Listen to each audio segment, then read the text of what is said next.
A couple new things for y'all. My alternator finally showed up, so I can get this back to running. Also, I have an exhaust coming for this car, which I'm super excited about getting on finally, but it's not here yet. We still got the old one sitting here, which I need to apparently cut off the cat because everyone keeps telling me this is worth money. But I talked to Ty and he said they're really not worth any money, so we'll see. But my alternator came from TCS, and there's nothing foul written on it, which is kind of shocking. So let's open this up and see what's inside and make sure it does have an alternator in it. So here's an alternator, guys. It is a used alternator, but as you can see, he marked it as good when he took it off one of the cars. The only thing you can see here is it did get a crack right here. Something must have hit it. Something must have smacked this thing to cause that piece right there to crack. But where it bolts down and stuff is all good. So I'm not really, being honest, I'm not really too all worried about that. Where it mates up and bolts is good. So it's just this piece here, and I don't think that's going to get any worse. Well, I guess we'll find out. But what I'm going to do though, just to be 100% safe with it, I'm going to take it up to Advanced Auto and have them put it on the tester. Before I take all this time, put it in and go, hey, this thing's junk. I'm gonna take it up there, put it on the tester, make sure it's still good. If it is, I'm gonna throw it in the car and hopefully start it back up and let it run again. And hopefully this charges it properly. I'll be able to check it with my voltmeter, which is down here. I'll hook that up to the battery and make sure it's getting proper voltage. It should be up around 13, 14 volts when it's running. So we'll take a look at that then when we get there.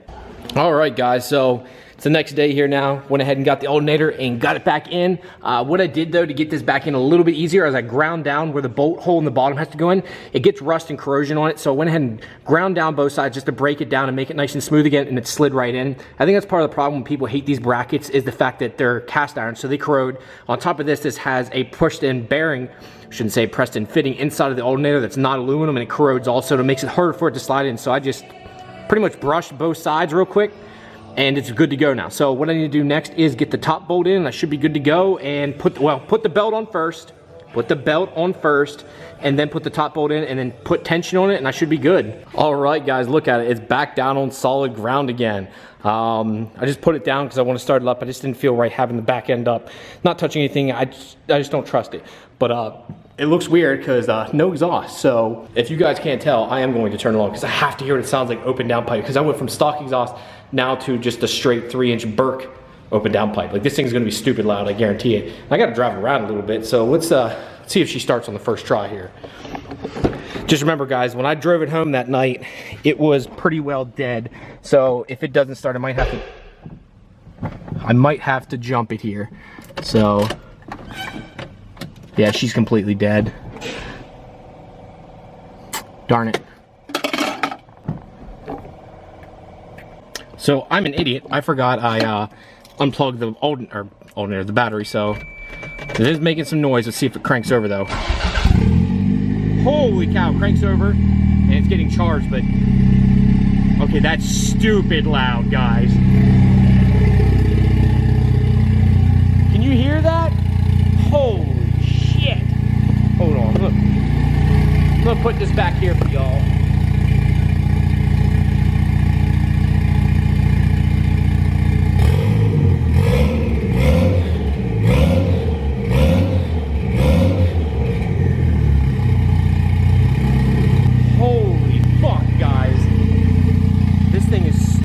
Now I have to go take it for a drive. I have to. So I got to take it for a drive, and then hopefully when the new exhaust gets here, we'll be able to do like an exhaust difference, so you guys can tell what the difference actually is. Guys,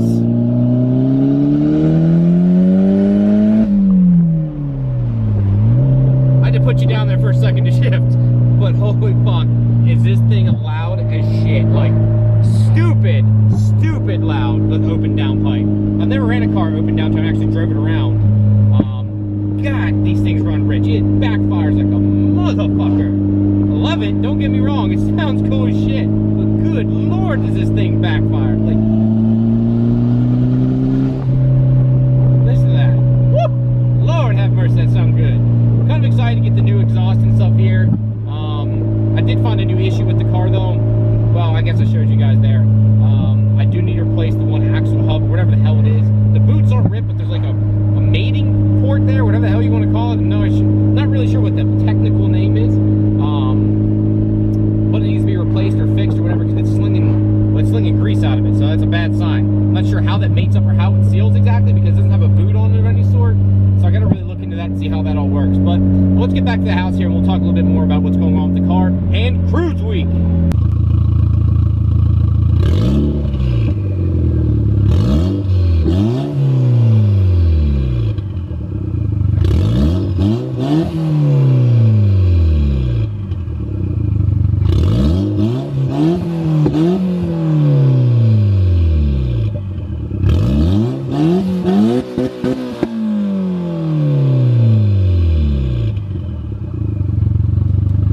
Alright guys, what's going on? So I just got the exhaust in. I'm pretty excited about this.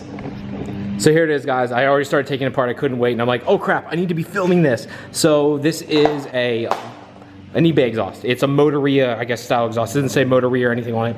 It's a knockoff of the old EMS powered, which was a name brand back in the day. I'm assuming he had it made in China, but dude, like it came, like look how it comes wrapped. Like it's pretty insane. It looks good. Like I'm actually kind of happy with it. What I'm being told though is the left side might sit a little bit higher. That could be an issue. I could not, maybe, who knows. I am happy though, it actually comes with all new bolts, all new seals, even the one that goes to the downpipe, so you don't have to reuse the downpipe seal, which is kind of nice. So I have the old one over there, but all new bolts and fasteners too, which is pretty awesome. So I don't have to reuse anything. This is pretty nice that they include everything. It's a little bit more quality than I thought it would be. The only issue I'm having right now is this one right here. I gotta slide that over it, and it's not going on so well. So I might have to grease that up, lube it on up a little bit, and it might go on a little bit easier. So let's give that a try and see if I can get on in one shot. All right guys, so working with the exhaust here, but Caleb is over here right now, and he's trying to help Ashley get her wing on. What was this? Did you just do this?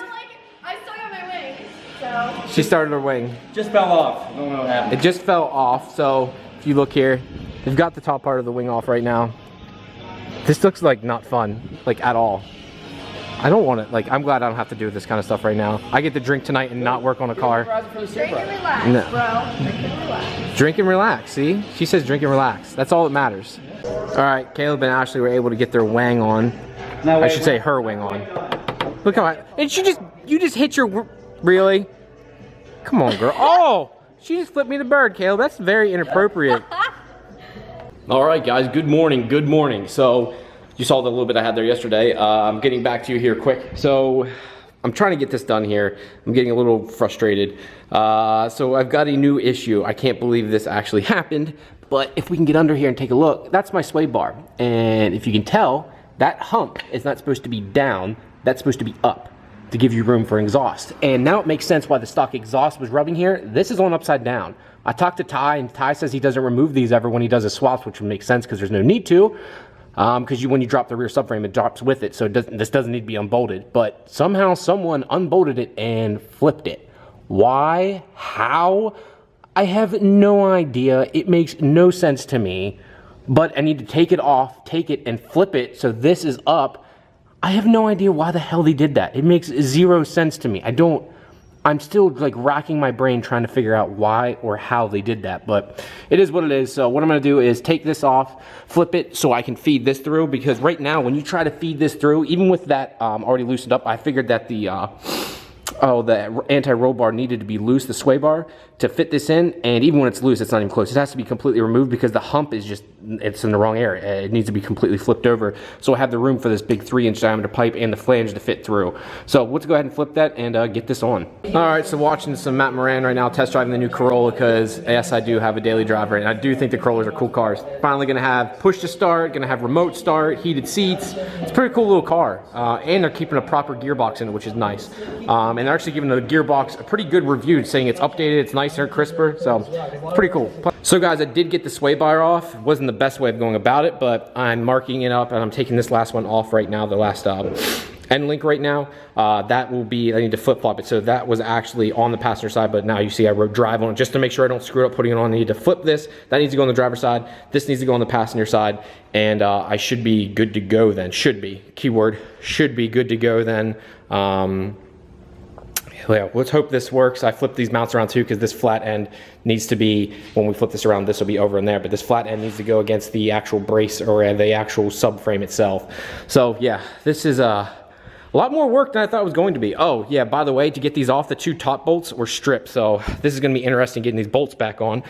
But you can see the mounts there. I have them bent up right now. The bolts in the back would not come out, so I had to beat that up. I just took a wedge, a hammer, and just beat it up like that, and then I'm gonna have to press it back into place.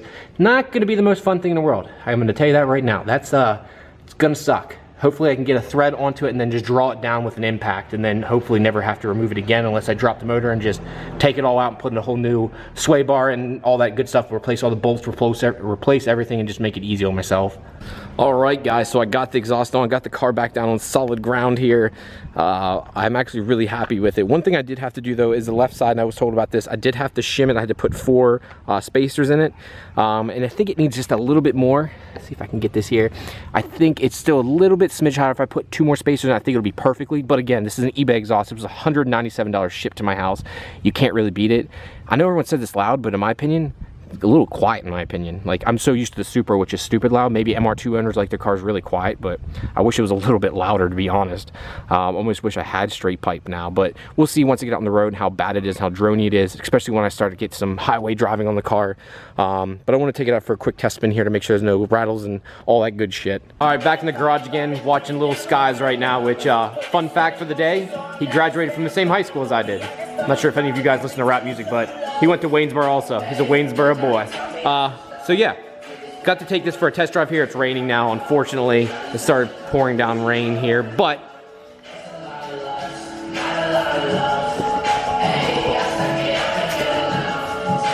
the exhaust looks fantastic, guys. It sounds good, but it's not nearly as loud as I thought it would be. Everyone kept telling me how loud this thing's gonna be. I'm gonna hate it, blah, blah, blah. I honestly don't think it's loud enough. That's my honest opinion. I wish it was a little bit louder.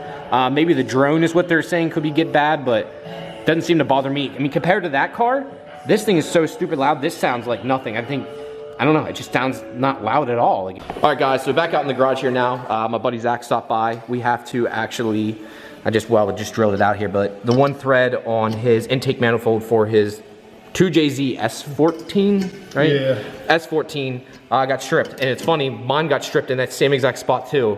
I tried to use a stainless steel bolt, and it was a brand new one. When it went in, it just started to strip out. So I got stupid, and I got it worse though, bud. Mine actually snapped off in there. I had to drill a stainless steel bolt. That was a nightmare. Yeah, that sounds terrible. Yeah, it was absolutely horrible. So his isn't nearly as bad. We just had to drill it out and retap it here. Now what you have to do is go down so much and then back it out a little bit, just piece by piece, because if you get it locked up again and you snap off tool steel down in there, you're gonna hate your life. That thing's not coming out if that happens. So we're gonna finish up this, and then I'm gonna go back to the MR2.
Corey's with us right now. I'm gonna bang it here, first gear.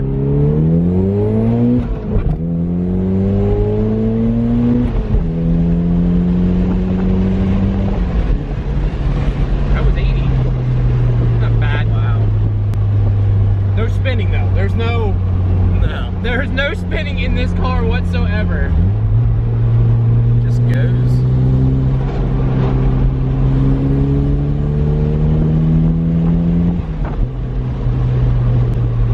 Right there, so I'm trying to get some good video here. My cousin Corey's with me right now. Is his first time in their car? Yeah. It's his first time in the car here. It's not nearly as fast as my Supra, but it's like a go-kart. But what we're gonna do here is I'm gonna stop at the stop sign, use the neuralize, and now you're gonna drive. I want him to drive the car because his Cobalt was like my favorite car. I've mentioned this before. His Cobalt SS was like the most fun little go-kart car on earth. You can fight me with it. I don't care what you think. It was supercharged and the power was instantaneous. Like you just blipped the throttle and that car just went. So I'm gonna just hop out here and let him get in. Chinese fire drill.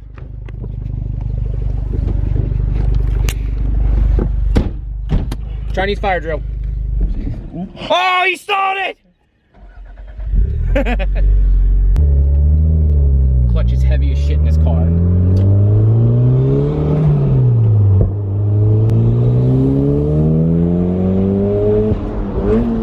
Oh, he misshifted! But it brakes on a dime. You touch it, boom! That's something you have to really get used to. That's one thing that's nice. It's been a while since I drove a 5-speed. Oh shit, yeah. I mean, because you've had all lately, it's been automatic. It's hard to buy a manual anymore, dude. It really is. It's nice getting the exhaust noise. It sounds so good.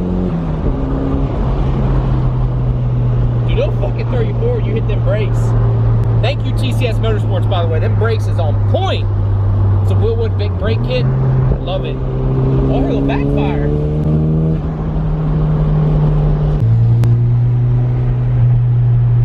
That turbo flutter, though. Oh. Sounds really good. Oh, I love that noise. I put the block off plate back on for right now just to try something different. Told him to put it back down in second. I want him to hammer it and go into third. Oh, man. Again.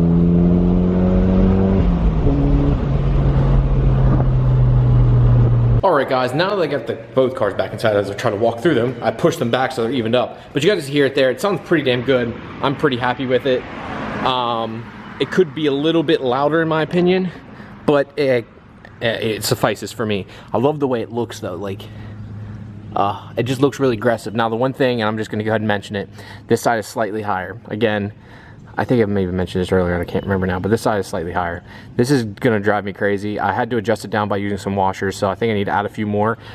And I think it'll bring it down enough then, but this sits up a little bit higher than this side right now. But I do love the big canisters like that. I do like how it sits a little bit lower than most of the other ones, just because my car does sit higher, so it gives the car a lower effect without actually being lower.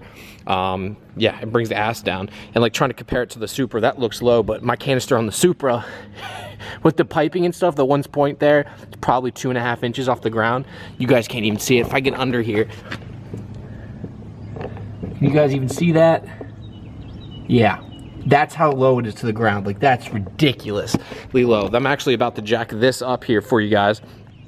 I want to get up on the stands here. I'm going to show you how you adjust the HKS Carbon TI. You have to loosen up all the bolts. It's actually, being honest, it's a bit of a pain in the ass. This exhaust from day one has never fit perfectly. The canisters always sit so low in these things. No matter what you do, they're just a very finicky thing to install. So it takes two people usually. One person to hold the pipe up while another person cranks the bolts down. It's just how it works. So I'm going to get this up on jack stands and yeah, just kind of wanted to show how nice that exhaust looks. It is quieter than I wish it was, but it is what it is.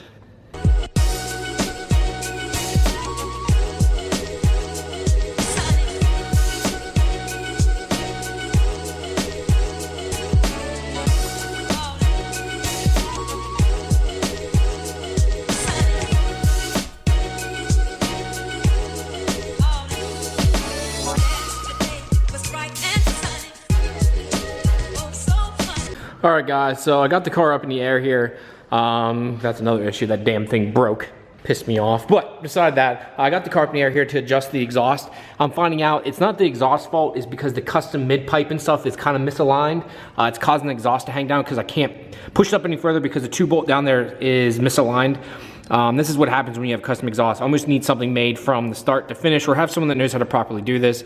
No matter how much I adjust the 2-bolt and the 4-bolt flange and then undo the strap and push everything up and try to bolt it all down, that's about as close as it gets. And that's just not acceptable to me. That should be much closer to the bumper, especially when it heats up, it's going to sag. It just has 2 rubber donuts on it, so it should come down a little bit more once it gets heat on it anyway. So that drops even more than what you see right now. It looks like trash. Plus, there's such a gap right there. That's just plain atrocious. Once I get back down the ground, you'll be able to see, but it's just absolutely horrible in my opinion. So I guess that's it for that for right now. But what I am gonna do is wash the MR2 now that I've got the new exhaust on. And it's actually sunny out for a change.